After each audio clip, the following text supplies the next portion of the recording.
اور آپ کا روپیہ 50 روپے گرا ہے اوکے تو 5000 بلین تو ادھر ہی فرق پڑ گیا نا.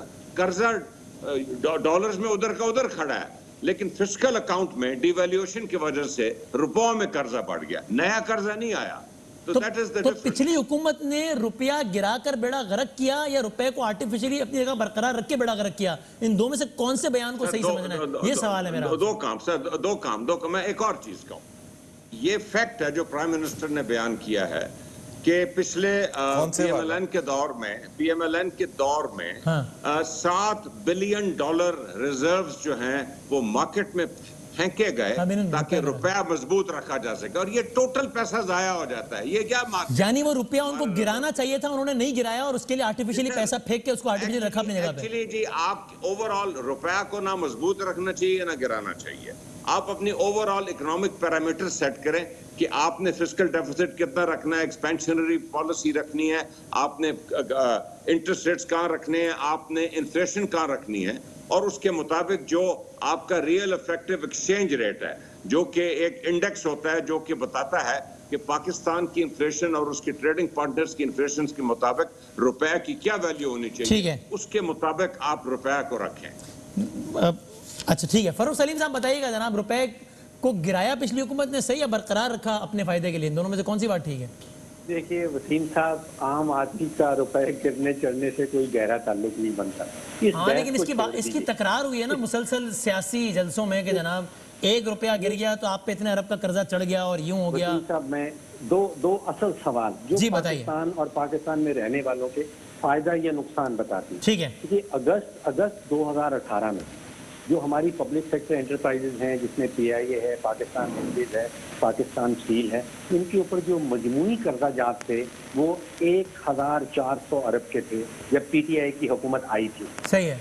آج وہ قرضہ جات 2400 ارب پہ پہنچ گئے. آپ اندازہ کیجئے کہ پچھلے 22-23 مہینوں میں 1000 ارب روپے کا اضافی قرضہ لیا ہے جو ہماری ریاستی ادارے ہیں. اس میں آئی ایم ایف بھی نہیں آتا, اس میں روپے اور ڈالر کا کھیل بھی نہیں آتا. سوال یہ بنتا ہے کہ جو تبدیلی کے وعدے کیے گئے تھے, آپ مینیفیسٹو جو منشور ہے الیکشن کا پی ٹی آئی کا وہ کھول کے دیکھیے, اس میں صفحہ نمبر 30 کے اوپر 3 کمپنیوں کا خاص طور پہ نام لکھا گیا, پاکستان اسٹیل, پاکستان ریلویز اور پاکستان انٹرنیشنل ایئر لائن. اور یہ وعدہ کیا گیا کہ نئی مینجمنٹ کو لا کے ان میں سارے خسارے ختم کر دیے جائیں گے اور ان کو منافع بخش کر دیا جائے گا. یہ میں نے نہیں کہا تھا, یہ منشور میں لکھا ہے. تو کہہ رہے ہیں اسی کا پہلا قدم یہ ہے کہ ایکسٹرا ملازمین کو نکالا جائے, پھر ریوائیو کیا جائے, پھر اس کو فائدے میں لائیں گے. دیکھیے ابھی تک 1400 ارب کا قرضہ تقریباً ڈبل ہو گیا ہے 22 مہینوں میں. اسی طرح آپ بجلی کے شعبے میں جو سرکولر ڈیٹ تھا, دیکھیے میں ہزاروں ارب کی بات کر رہا ہوں. اب وہ روپیہ ایکسچینج ہوتا ہے نہیں ہوتا, وہ اچھی بات ہے روپے کو گرانا یا نہیں. مجھے یہ ٹھوس قسم کی جو اسٹرکچرل چینجز جس سے 22 کروڑ پاکستانیوں کا فائدہ یا نقصان ہو سکتا ہے. آپ سوچئے کہ اگست 2018 پی ٹی آئی کی حکومت آئی تھی, ہمیں پاور ڈویژن والوں نے ایک بریفنگ دی اور انہوں نے کہا کہ اس وقت ہمارے پاس مجموعی سرکولر ڈیٹ گردشی قرضہ جات جو ہیں وہ 1100 ارب کے ہیں. صحیح ہے. آج ہمیں بتایا جا رہا ہے کہ 22 مہینوں کے بعد وہ قرضہ جات 2000 ارب پہ پہنچ گئے ہیں. جن کے آپ ہزاروں ارب بجلی میں نقصان کر رہے ہیں, آپ ہزاروں ارب روپے کی خسارہ کر رہے ہیں اپنے پبلک سیکٹر انٹرپرائزز میں. آپ یہ اس کے اوپر کوئی ایک قدم اصلاحاتی قدم اٹھا کے ہوا ہو تو مجھے بتا دیجیے.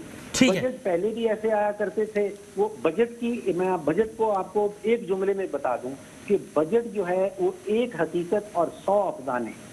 آپ جو کل بجٹ آئے گا, آپ میری یہ والی جو میں نے جملہ کہا اس کو آپ اس کے اوپر عمل کر لیں. ایک حقیقت 100 افسانے ہیں. ٹھیک, جو ایک حقیقت ہے وہ آپ بریک لے لیں اسی بات پہ. ٹھیک ہے, یہ سود کی مد میں جو رقم ہے وہ حقیقت ہے اور باقی سب افسانے. ٹھیک ہے, چلیں جناب ایک بریک لے لیتے ہیں اور بریک کے حوالے سے گفتگو کو جاری رکھتے ہیں. آج اکنامک سروے پیش کیا گیا ہے, کل بجٹ پیش کیا جانا ہے. گفتگو جاری رکھیں گے بریک کے بعد.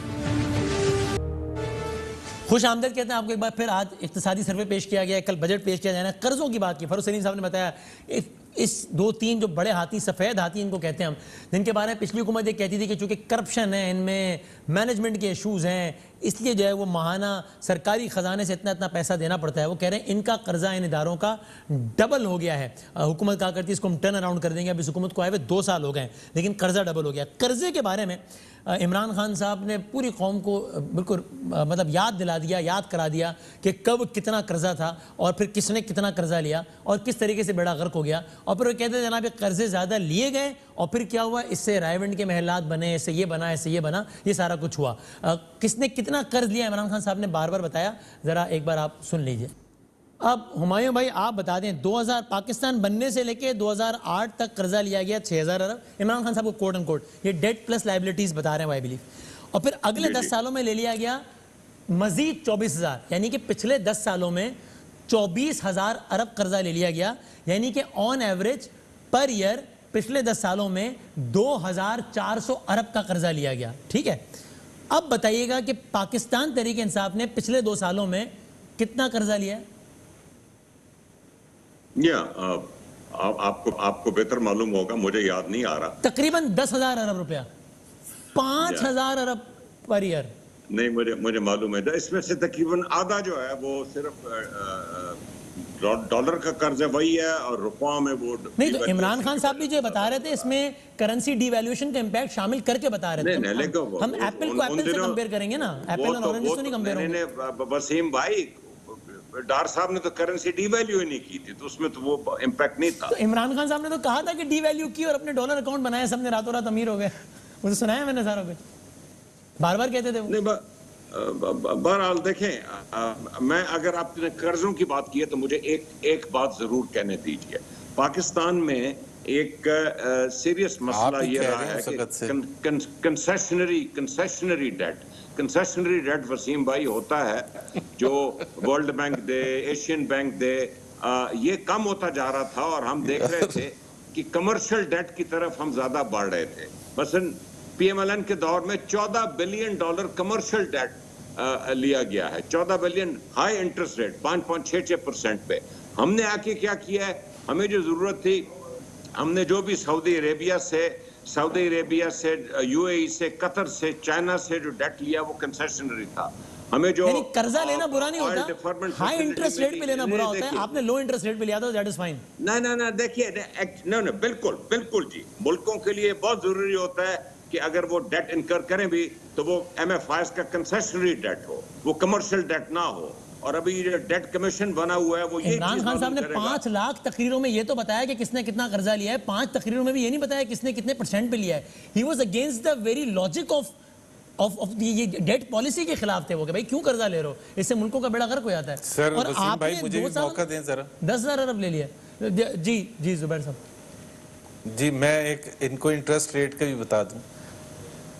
جی بڑا سمپل سا. ایک تو مجھے بڑا آپ مشکل میں ڈالتے ہیں ہمایوں کو. دیکھیں کل بجٹ ہے تو اس نے سوال انٹرسٹ کا میں آپ کو بتا دیتا ہوں. ہمارا جو لاسٹ ایئر تھا فسکل ایئر، اس میں انٹرسٹ ڈیٹ ری پیمنٹ کے سلسلے میں جو تھی وہ 1500 بلین تھی. 1500 بلین. ان کے یہ جو یہ سال گزرا ہے وہ 3000 بلین. ڈبل انٹرسٹ ہوا ہے ان کے زمانے میں، اور وہ اس لیے ہوا ہے کہ قرضے زیادہ لے لیے.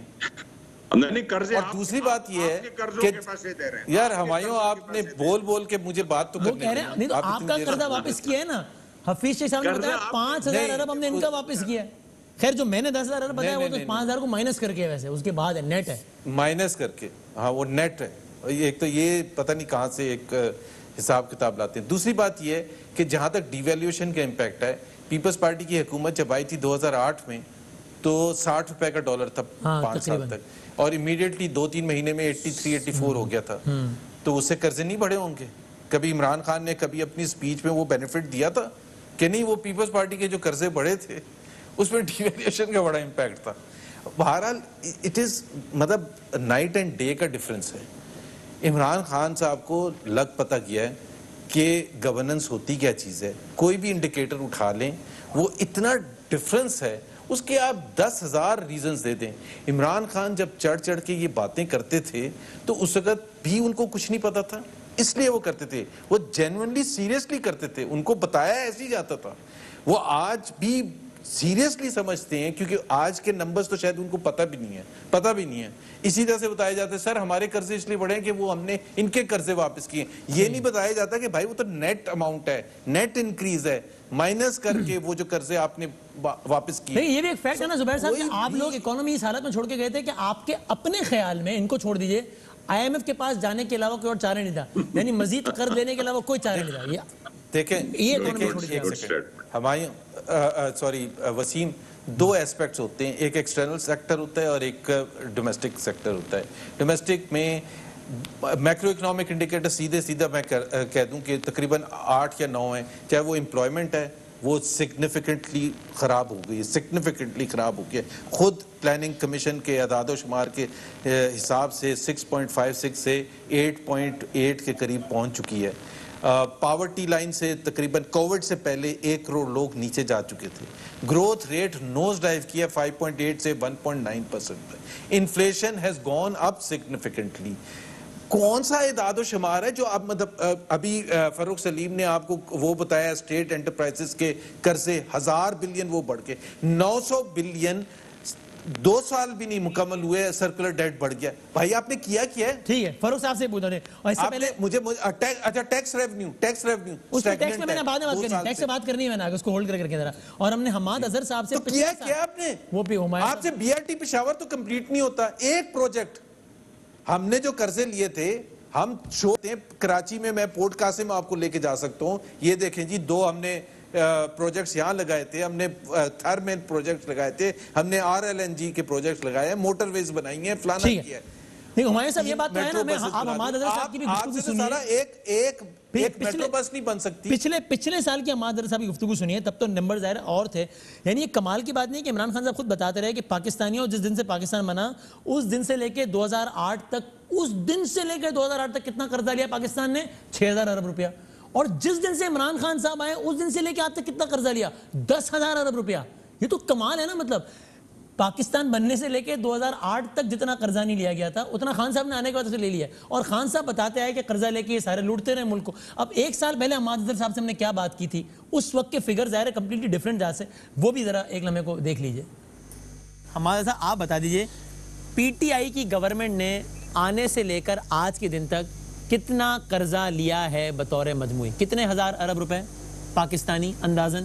جو نیٹ انکریز ہے آپ کی پبلک ڈیٹ میں, کیونکہ آپ کی ڈیٹ رول اوور ہو رہی ہوتی ہے, ہم بہت زیادہ قرضہ وہ لے رہے ہوتے ہیں جو اسٹیٹ بینک کو یا ہم ریٹرن کر رہے ہوتے ہیں, پے آف کر رہے ہوتے ہیں, لیکن کچھ ایک حصہ وہ بھی ہوتا ہے ڈی ویلیویشن ملا کے وہ 2300 ارب ہے, اور لیکن اگر ڈی ویلیویشن کے امپیکٹ کو نکال لیں تو وہ 1300 ارب ہے جولائی سے جنوری تک. کا 2300 ارب روپیہ یہ آج سے 1.25 سال پہلے. فاروق صاحب بتائیے گا یہ قرضوں کے معاملے میں کس نے کتنا قرضہ لیا, اس کو آسان الفاظ میں سمجھا دیں ذرا. آسان الفاظ دیکھیے 1947 سے لے کے اور سن 2008 تک ہر پاکستانی بچہ, بوڑھا, مرد اور عورت کے اوپر 36,000 روپے کا فیکس قرضہ تھا جب پیپلز پارٹی کی حکومت آتی. 36,000 روپے پر پاکستانی 2008 تک. جی ٹھیک ہے. 5 سالوں کے دوران وہ 36,000 سے پیپلز پارٹی کی حکومت کے دوران 88,000 روپیہ فیکس ہر پاکستانی بچہ, بوڑھا, مرد اور عورت کے اوپر. ہم جائے 36,000 سے 88,000 پہ 5 سال کے پیریڈ میں. صحیح ہے. پھر پی ایم ایل این کی حکومت آئی, 88,000 سے وہ شروع ہوئے اور 5 سال میں وہ 1,40,000 روپیہ فیکس ہر پاکستانی بچہ, بوڑھا, مرد اور عورت کے اوپر. اب 22 مہینوں میں ہم 1,40,000 روپے سے 2 لاکھ روپے پہ پہنچ گئے 22 مہینوں میں. وسیم صاحب میں نے دسمبر 2018 میں ذاتی طور پہ وزیر اعظم صاحب کو یہ گراف بنا کے دیے تھے کہ جس رفتار سے پی ٹی آئی کی حکومت قرضہ جات لے رہی ہے یہ تقریباً 2 گنا زیادہ سپیڈ ہے پہلی حکومتوں کے مقابلے میں. اس میٹنگ میں مرحوم نعیم الحق صاحب موجود تھے اور میں نے یہ ان کو واضح کیا تھا کہ ہم بڑی تیزی سے قرضہ جات تیزی سے لے رہے ہیں. اگر اوسطاً آپ دیکھنا چاہتے ہیں تو پیپلز پارٹی کے دوران جو 5 سال گزرے